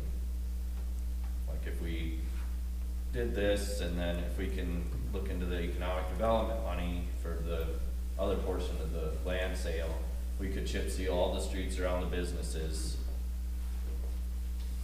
and go from there, I guess. And then if we've got money, we can do the one that goes by the pool. But the process for that would be is that Dustin would take the skid loader and the milling machine that we have, and he would mill out all the rough spots and go to Yankton to Knife River and get a load of hot asphalt with the truck, come back and then pack them in with the skid loader. And then they would go, then we would hire somebody and chip seal over the top of that. And if we, and then using this and future money that we have, we'll get for streets, we should be able to get the whole town done in 3 years. And like Luke and I talked to Jerry, who works for Yankton County, and he gave us some examples of roads to look at that they did, because they kind of had the same situation a few years ago with their roads, was that nobody had done any maintenance on them for a long time. They were starting to peel up, crumble up. So to fix that, they just started chip sealing the crap out of everything. And that's the process that they did. They would mill out the rough spots, pack new asphalt in with the skid loader, and then they would chip seal over the top of it. And he said that, gave us some examples of streets to look at out by the lake that the county has, and those are, in my opinion, really nice streets, and those were just chip sealed a couple times over a gravel road. Every 5 years they go back and do that again. And they would have roughly the same amount of traffic that we have. A couple of the examples he said were where the House of Mary Shrine is, all those hills up in there, those are just chip sealed over a gravel road. They just double chip sealed it, and then every 5 or 6 years, whatever it is, they go back and chip seal it again. And that's what few of our streets in town were like. They are just chip sealed over a gravel road. And then he gave me a couple other examples to look at out west of the Majestic Bluffs out there, where they had just did that once that I could look at yet. But I mean, it's just one of those things, if you keep up with it, then it stays nice. But if you quit like we have, then everything starts falling apart. And this would be it's not gonna make everything super smooth, but it'll make them nicer and drivable, fix them, and it'll buy us time until that Sharon Street bond's paid for. Because right now, if we start taxing for economic development, we're only gonna be taking in $60,000 from infrastructure, and our payment's $80,000. So with this plan, it leaves some money in there to cover that extra deficit. So we'll be okay on that. I'd say let's move forward just to get some bids on it. Okay. Get started. Yeah. Knife River's gonna be here tomorrow, for Bryce and I are gonna go talk to them about Iowa Street, get some prices and get their opinion on what we should do. Did you get a hold of Jaden or any of those guys? Did they call you back? No. I have not heard back from him yet, but I did call him, leave him a message. I'll shoot you a text. And then do you remember what? Was he from the Seal Pros. Seal Pros? That's Yeah, Seal Pros. he did call me back. Yeah, 'cause they have one more scheduled next Thursday at 9:30 or something. And do you remember what Jerry said that machine was called, that fixes like the cracking, the alligator cracking or whatever they call it? I do not know. But anyway, he said that you can rent a machine, and this would fix that mess on Sharon Street where there's a crater. So to fix that, Dustin would go in and mill out the craters where it's all breaking up there by, everybody drives around that speed bump. And that's all, I think they call it alligator cracking, whatever that is, where it's all cracked up. And he would go smooth that out, and then we would rent a machine that mixes like a tar glue thing. You basically squeegee it over the top, and that would hold that together. That's what they did for a lot of their roads, and then you would chip seal over the top of that. Do you know where you rent a machine like that? We have to look into it yet. Yeah, I don't know. I think we can probably get one in Sioux City. These are just some options to start fixing our streets that we desperately need, because that's probably about the number one question I get is, well, what are you gonna do with my streets? What are you gonna do with my streets? And I hate telling them that we have no plan or money or anything to do. I just wanted to start on a plan. This is stuff that we can do this year. It's time. Right. We It's gotta do past something. And Thank you guys for working. like I said, this will buy us time till we can start getting some real money when Sheridan Street is paid off and really start resurfacing. Like I said, I think that we can have the whole town sealed in 3 years. That sounds good to me. and then long-term, get our own chip sealing equipment, or maintenance help, and then we can do our own for a lot cheaper. They used to do it. Yeah. Yeah, we're thinking Iowa Street and then possibly part of Second Street down to the Molly edition. So it's kind of our first few targets. Well, chip sealing that one at the moment, because I don't think we'd have enough money to cover both of them resurfacing it. Yeah. But what I'd do is I'd have get an estimate for Iowa Street, and then, you know, like our water line, they have an alternate one, okay, let's say, do Iowa Street's gonna cost this much, then if we add Sixth Street, because that one's really, do you guys agree you wanna resurface that? Yeah. Okay, so then add an alternate onto that, and see what that estimate is, because we gotta stay under the 250,000. Yep. And then, if, you know, have them add another block like 4th Street on the east side of the elementary school is kind of bad. So maybe that for starters, and that I think will stay under the 250. And then we can, the auditor can look into this, so we can use the land sale, the other portion of the land sale money for, but we would, you know, chip seal around the businesses if we can, before those roads start crumbling. The plan's gonna look a little different than we had originally thought, but we'll get there. Gotta get something going. Yep. So if you're okay, we'll start getting estimates and we'll do it, go from there. Alright. Okay, next item on the agenda is to discuss refurbishing the South Park baseball field into a playable surface. Yeah, so I added this one. Scott Morrison is creating a 6U baseball team. There's actually going to be 2 teams. The way this used to work was it went from T-ball to 8U, and there was a huge plate gap in between them, and it's kind of dangerous. So we've created, or going to create a 6U. So it'll be T-ball, 6U, 8U, and then on up. The way the fields work now, they're jam-packed, and then you're throwing in 2 more teams to practice. We do have this area down here. It's mainly used for just T-ball, but looking forward, it'd be nice to have, and it'd be nice to spruce that area up.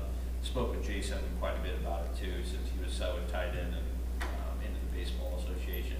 I think for right now, maybe the best thing is just to cut the lines, as like the base path lines, and then maybe just kill it off and just keep it as dirt for right now. But forward thinking, it would be nice to make that as a playable line surface. Scott had when they did the North Park grass field, I think he was into the 20,000 to do all of that. So but that was a lot of donated time. I'm not saying I want to do that immediately, but I think Look for grants to cover that. I think it would be a good idea at least to start cutting the base paths, and we're going to do that as volunteer work. We'll cut it and then kill the base paths of where, the running paths, and just keep it as dirt, level it out. So then it's an indication of where a T-ball kid gets, if anybody has done that, it's hard. It's hard, but yes, so then it'd be an indication where to run, and that would be like T-ball plus the 6U girls and boys, so 6U baseball, softball, practice facility, complex, I guess. Then you keep all the older kids up to the north parts, so just an idea. It's tough, because even back when I was doing it, Jerry was there. So in order, you want to get 2 practices in a week. And then you have at least 1, if not 2 games in that week. Well, 2 practices when you're starting. It turned out you had to be on your calendar on your phone a month to 6 weeks to 2 months out, claiming your time on the phone that you get the park. And if you add 2 more teams to that, they're never gonna get a park. Them younger teams, they're always gonna be practicing grass somewhere. We were always practicing with my oldest, would have been 8U. We had practiced, we got pushed off a couple times because of games and older kids. We were practicing just to the south of where the toilets are. There's that big, right by Leader's house right there, just to the south of where the restrooms are. There's just a big open area. I mean, there's absolutely no indication of what a baseball field looks like, because just imagine one. But Jason is correct. It's just, So for, you wanna, that's my backyard, so I wanna see kids playing baseball that will eventually still be playing baseball when they're 25. So I think that's kind of what Rice said too, that we get it going, get bases down there at least, see how it's gonna progress, and then, like you say, work on grants. so Yes. for now, for cutting the baselines, can we just mow that baseline really short instead of just, that way when everybody's done playing baseball, there just isn't a stripe of weeds? Or how would that work? Yeah, Or I like you guess, put like ag-line on the baselines. I wasn't going, my original thought was to do that, but Agriline is just so expensive, Right. and I just don't, I guess we could look at that, it's just really expensive. My original thought was to cut your two right and left hand home plate squares, right? And then just go whatever the base lengths are for second and third, and then back to home, mow them real short, and then, I don't know if we can get them down to dirt by spraying and killing them off, but I know what you mean. Maybe we do just start with mowing them and Yeah. keeping them real short. If you cut them off, like like an edger, you're gonna have to fill that back in the sun to cut the grass out there. Yeah. And then, yeah, we're gonna have problems if we don't bury it with weeds coming out there. Maybe we just mow it short. Yeah, keep see what it looks like, I mean. Short. I just need a visual indication Yeah. for T-ball kids to run. Right. Yeah. And you could even paint the foul lines Yeah. That's true. instead of chalk them so that they're all time. That's not bad. Just mow the grass short, and just paint it once a week. You for guys now. are good with that? Yeah. Yeah. It's all volunteer work, go around. Yeah, no, I'll just mow But it. my concern was just if it was dirt, then, what's it gonna look like the rest of the year? Yeah. Yeah. For the car show and everything was there, versus the grass will just grow back. Yep.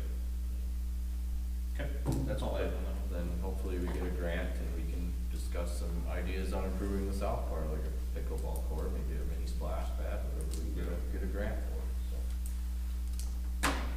Okay, moving on to Walter's house, we already talked about that, and JEO pool contract. I sent that to you, did you look that over? That JEO contract? I have not. Okay. We just need to. That got pushed down. I Yeah. like to go to sleep at night. Yeah. Can you work about 10 more hours a day? So I kind of had filled everybody in on this JAO pool contract. We have told them to pause the finishing of the design for this time until we can decide as a group what we would like to do. Going forward, I don't think that there is enough information and valuable information to finish the $40,000, what's left on the design contract, to finish out that, to get to it to 100%. I think we're at 80 or 90% completion, $40,000 left on the contract. So we just need to have, we have spent that 100,000 and it was 145,000, so 45,000 left. So we just need to decide as a group to terminate that contract. We have to give them written notice as well, so we will have to work on that. But I did send you that, but, yeah, we just need to discuss that. I recommend just being done with it, I'll make a motion terminating to it. terminate the contract. As soon as terminated, send them a written notice after, as long as there's nothing coming up with the city attorney or whatever. We can have that motion too, but Carter's gotta look at it before. Yep, I would like him to look at that and make sure that it's, Well, and we can always add that to the special meeting Yeah, if we have one. okay, Yeah, I wouldn't make a motion until okay. it's, unless you're like 100% sure you're gonna go about doing it. I would jack that. Do we have to tell JEO anything anytime soon, or I really don't wanna keep them. I don't wanna keep him on the hook, that's,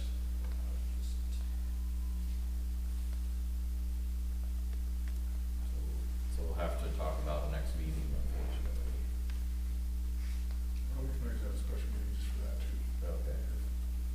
And I'm not saying that I like special meetings, Yeah, but oh, you love special meetings. to get us going again. Yeah. We'll have special meetings. We're gonna have to have one probably for the shower house and the splash pad, so we'll just add it to that. Okay, committee reports, planning and zoning. We have, we did a public hearing for the two properties where we change zoning around Main and Third Street. Flippers, veterinary clinic, Gunther's house, the Argo, and then we're gonna come down this east side of the street, it'll be Carter's, the church, and that one property next to the fire station there. Changing some of those from, a couple of them from medium density residential to downtown commercial, which would be like Flippers.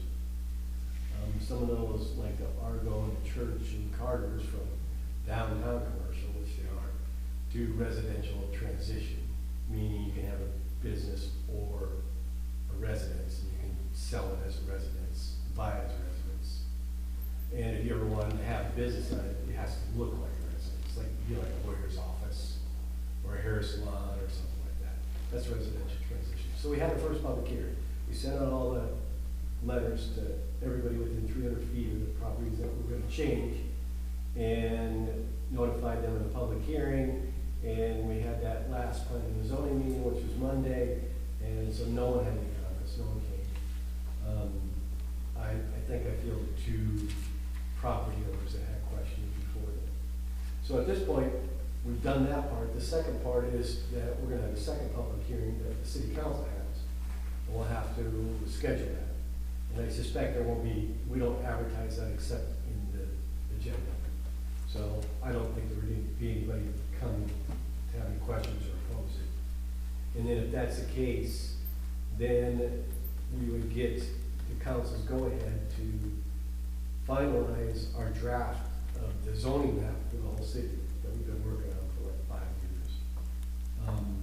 years. And what is it, 5 rural, whatever. They have volunteered to help us get that map together and get it digitized and all that stuff, so. I think Bobby had talked about getting a grant for that. To pay for that. Yeah. Well, it won't take much for us to do that. Okay. We're hoping we can use, I'm hoping he uses GIS and just puts in the different zones right in GIS. Because that's what we use. So that way it's consistent. Everybody can go and look at it and go to their zoning map like that. So we're moving ahead, and we're hoping to get that draft done by the end of the year, to get that done, so. If you guys don't mind, we'll put it on the agenda for next city council. Awesome. We have the building permit submitted for the elementary school. I don't think we need one, they're gonna do some stuff at the high school, or entryway, but I don't think we need a permit for that, because it's all interior. And then we're working on some stuff up at the elementary school, percentage of property coverage, because they're adding all that, make sure we're okay in that. A few things, and there'll be some variances. One, for example, is there's not 25 foot from the setback from 4th Street. 5th Street.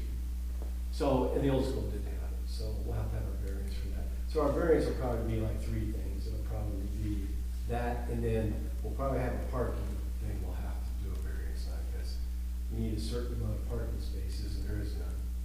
We can use the parking area by the old shop in the back as spaces, so we might be okay there. But if not, we'll have to get a variance. There'll be a couple things in the variance. Nothing really big, doesn't look like, except that setback. That's it. It looks like the setback on Iowa's gonna be enough. And then I have to determine if their fence is clearing the 90-foot radius of that intersection. So you can't block the obstruction at the intersection. So little various things. I've been working with Hasselman, is that what they're? Houseman. So I've been working with them. So we're moving along, and we're hoping to have that ready. Well, we will have it ready by April. that's the only two things going on by themselves. Good, thanks. you. Thank you. I did, sorry, back to the order. The LBA 40 can be used for house demolitions. So we'll have to make sure that when we spend money on the Walters house from now on, with Chantel, everybody's okay with it, take it out of that land sale, economic development. Absolutely. I mean, Scribner, Nebraska had a big article here that they did the same thing, they took tearing down old houses on with it, so. I sent you that termination contract. I'll probably have her, when we'll have this all figured out by May, when the CDs come to where we have to transfer all the money to on that, but I'll probably have her so that when you see it on your or balance sheet, it'll be on a separate account, economic development land sale. So we'll keep that separate from the money that we taxed people. Absolutely. Okay, so the tree board, do you have anything on that? I just had a question, do you know if we ever got reimbursed for that tree grant? Actually, the check has just been cleared at the bank, Okay. and so it was sent to Lowell, and he sent it to John for a reimbursement. Okay. So we For got some all our- reason, they didn't cash the check right away. Okay, so we got all our numbers straight, Yeah. and everything. Okay. And then economic development. They're having their meetings at noon now, so I'm not able to attend. Do they not have jobs? Noon. So then anything you attend, Yeah. a full-time job.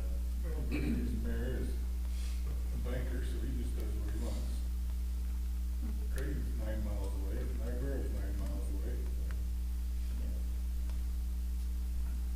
Anybody else wanna go to the meetings? I don't think anybody else can go to new meetings. I can't go to new meetings. I don't have that. Well, I just seen Stacy email me today, and I'm gonna call her tomorrow and find out why they're moved from 6:30 to noon, because it's not convenient for No. people that have a job. I don't think any of us can really go to a new meeting. No, not in center. No. If it was here, it would be different. Yeah.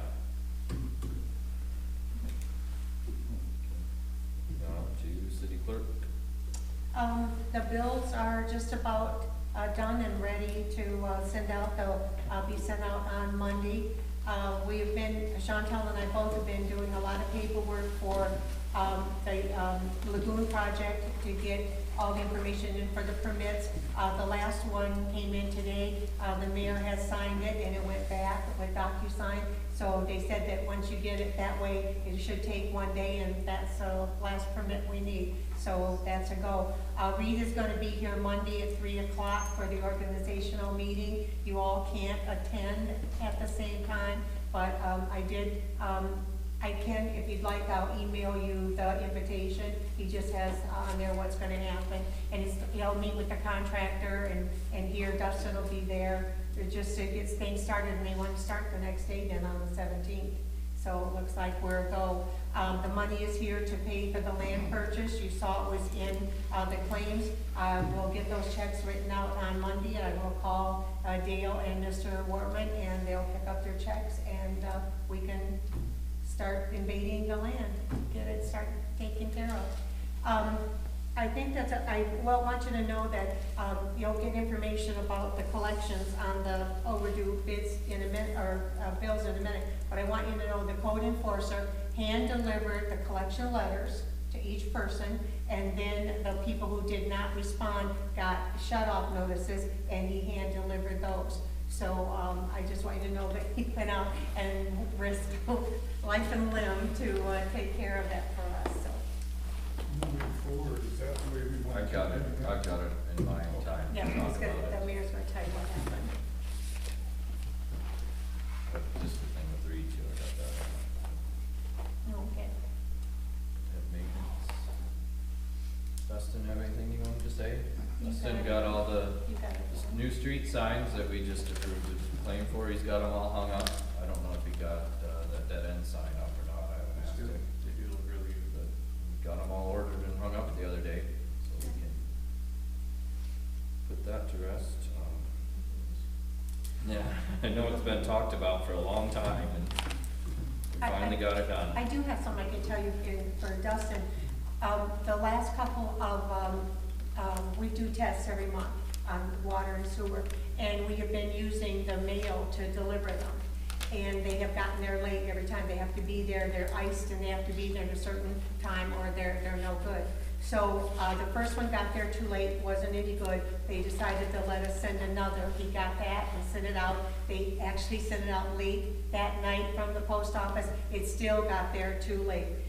So the lady from the state called, and they have a delivery service that will do it for you for $20 per run.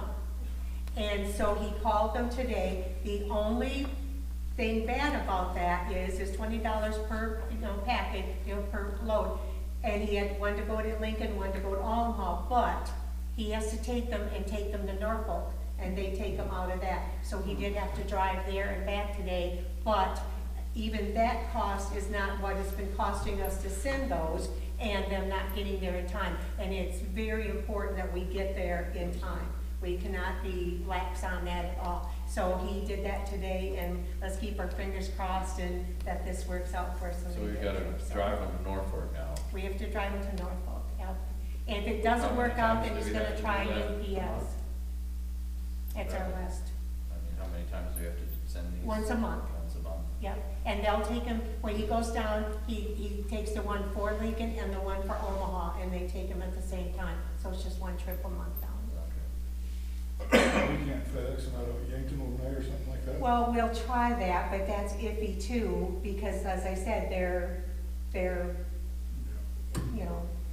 they have to be in ice and they have to get there the next day. These people guarantee that they get there, so. And if they don't get them there, we get our money back, but that's not the problem here. We need those samples to get there, so. So anyways, he found something to do with it, so.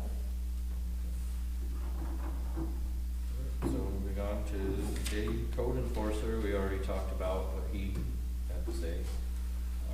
Treasurer Chantal, she had spoken to me, and she spoke to me, Luke, about this on Saturday, is that she would like an earlier cutoff date for claims, and I kind of agree with her too, because it'd be easier for us to review them if the claims that we get match the ones in our packet. So what we were thinking was to have the cutoff date, she'd like it the Friday before the meeting. I just know if that was okay with everybody. And I think most of our bills are here before then, aren't they? Most of them.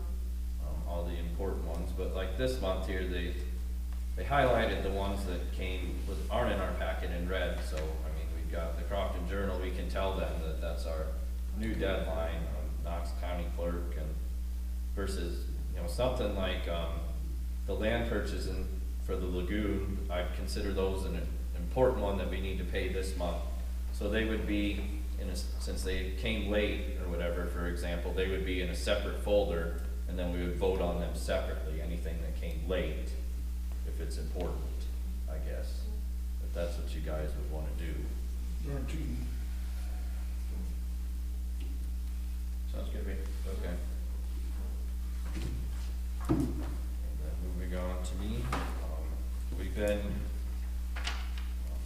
I'd like to thank everybody that's been working on these projects, like the pool and the streets and website and everything, and thank Carter for being here and doing all the stuff we asked you to do, and planning and zoning, and, I promise I'll be in a better mood the rest of the year. okay. I get it. You just couldn't have called at the most unopportune time. Right. And like Donna said, the lagoon contractor wants to start on the lagoon on the 17th. Reed is coming up here Monday for a pre-construction meeting to meet with the contractors and everything. I'm going to go. It's Monday at 3. If somebody else wants to be there, they can, but if 3 of us are there, it's a quorum, so. Can I take that 3 o'clock spot, or 3:30? But I'll be there. He said that we didn't really need to be there, it's just if we wanted to. So, a question on that. So, have deeds been made for them? What'd you say? Have deeds been made for purchase of the ground? The deeds. The deeds, no. Okay, so we need them done. I got the title insurance back for both, the two of them today. One's just a deed, one needs a few things that's not on our end is more on their end to clear out. Reed was just anxious for us to pay them for the property so we could actually get on it. Because once they get the money, because we have purchase agreements from them that are signed and notarized. And with the amount on it, once that's taken care of, there are provisions in the purchasing orders for, paying half of the closing costs Yeah. and things like that. But this way, once we pay for the property and, then we have the purchase agreement, he says we could start working on the land. He didn't want to start working on the land until we owned it. But if the deeds don't come through, then what do we? If you haven't signed a deed, you don't.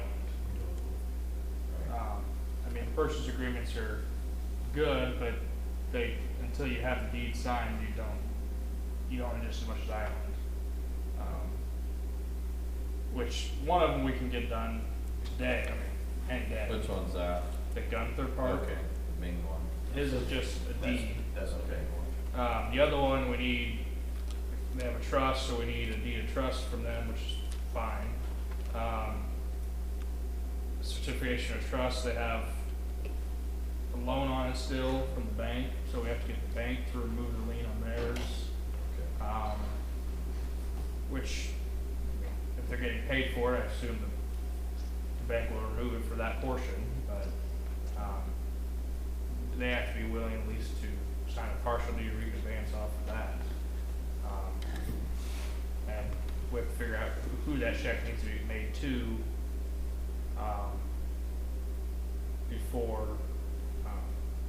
they sign it. And I would say, usually in any sort of closing, before they get the check, you take out their half of their costs then as well. Just so you don't have to go back and track them down for $2,000 or however much it is. You got time tomorrow to get that done? The deeds could be done very easily, but then also the surveys have to be recorded with the registry of deeds. Well, they have to go to the county, taxes must be paid on them up till then, the surveys then have to get recorded, then the deeds are actually able to be issued, because until the surveys are done, it's really not a property you can deed. There's been a survey done on it. Yeah, it looks like surveys have been done on both, but they both need to be recorded with the county and the taxes paid on it. Okay. Which, like I said, those two of the deeds can all basically send to the county all at the same time.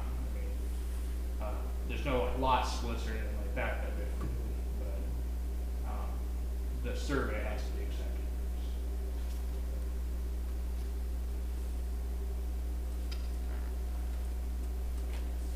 So they want to do it the 17th of April. March, next week. Yeah. They wanted to start on the 2nd of March. I'm gonna call that not happening. Okay. Just getting the bank to go through and get theirs, because basically they'll have to get proof that it's all done. Okay. Do it 17th, what, next Wednesday? I think so. Tuesday. Tuesday. No. But they can start in town and then Yeah. work their way out towards That's there. Right. Yeah. Yeah, I mean, We just have to stay off of. I would stay off that property until that's finalized, but if there's stuff in town, you can do, yeah. But you said the Gunther property is okay to go, as long as we get. Yeah, the deeds. but it's the same thing, the survey Same needs thing. done, or accepted, and the deed. How long does that take? Oh, Your guess is as good as mine at the county. so can we get it to the county tomorrow? If I have to, I can bump it up there. I can run it up there. I won't. Yeah, I mean, it's- tomorrow, so. Okay. Like I said, the deed can be done just as quick, as anything, I mean, it's just, they have to sign it, they just would have to sign on that one, the Gunther one. So the county clerk has to sign the deed. No,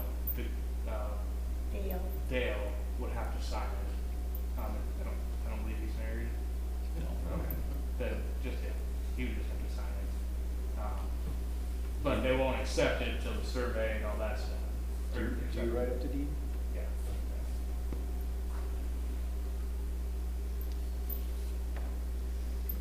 So what do we need to get to Center tomorrow? The survey? The survey, you have to get taxes paid on it, and then then go to the treasurer, taxes paid, then get the register of deeds office, get the survey done. And if you go there and ask, they will probably tell you that, or tell you if that's the wrong order, because they're the one that told you. Okay. Work on getting that started tomorrow. So that means the current owner has to pay taxes up to date? So what surveys have we Or is done that on going the to property? say? I think the purchase agreement should say that last year's They taxes. just gotta be recorded with the county. Just recorded, Yeah. All done. just recorded. Like in my house, they took the And taxes. we have all that I information just to say, take to them. I got yeah, the put it right, survey. get it right from the county, so it was all We done. run all out of it. And this Yes, is, you're all tomorrow. kind of have to do it a little bit. Leave it on the It's desk? kind of close well. If you could leave it, I guess I'll pick it all up and run out there tomorrow for me. That will only be for the Gunter property, Yeah. and not the Wardman. Wordman, it sounds like we gotta do both. Well, if you have the survey, I'd take them both there, Oh. because they both have to get done. Okay. The process for both is the same from the county perspective. Getting the title and the title insurance to be full, the other one has just more stuff to do. Because we'll have to get a trust, because I can't even make a deed until I know what their trust says, because I don't know whether they even have the ability to sell the property. Right. Which I would have hoped by this point that if they're without an limited check sold it, that they can. So we pay them after this whole process? I would not pay them until this is all. Okay. Yeah, just so. I would not pay them until this is all. Yeah. Okay. We'll work through it. Yeah, you will find yourself in a great headache if you pay them and then have to get money back. Right. We'll start working through this tomorrow.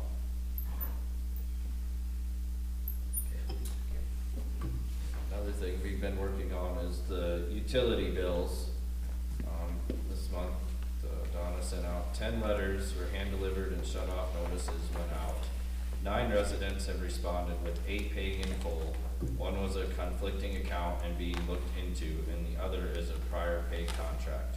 Out of $10,338.39 owed, $9,910.90 has been collected this month. This week. Nice work. Wow. Cool. These are it's the big bills, and now, I think that we're getting these taken care of now, we need to be a little tougher on this. And everybody that's got anything overdue needs to probably be sent a shut-off letter. Yep, that's the way the ordinance is wrote, I think. Right. I really want to thank you for the new collection letter. It really is very explicit, and I think it made a big, big difference. I like that a lot. And I will, on the 20th would be the next date for the next ones to go out, because that gives us a timeline in there if they don't pay. So every 20th, we can do this. And it's straight across the board, whether you're $1 late or $100 late. Anybody that's got anything late needs a collection letter sent to them, or shut-off notice going forward. If it would have been Cedar Knox, they'd all been shut off. Right. Absolutely. So that's all I've got, I guess. So we Make a can motion to adjourn. Motion's been made, second. Need to go into closed session for this? Nope, nobody requested Nobody anything. requested it. Awesome. Thanks, guys. Kleinschmidt, Hogstad, Rossman, yes, Waterman. Yes. So Tracy's, city council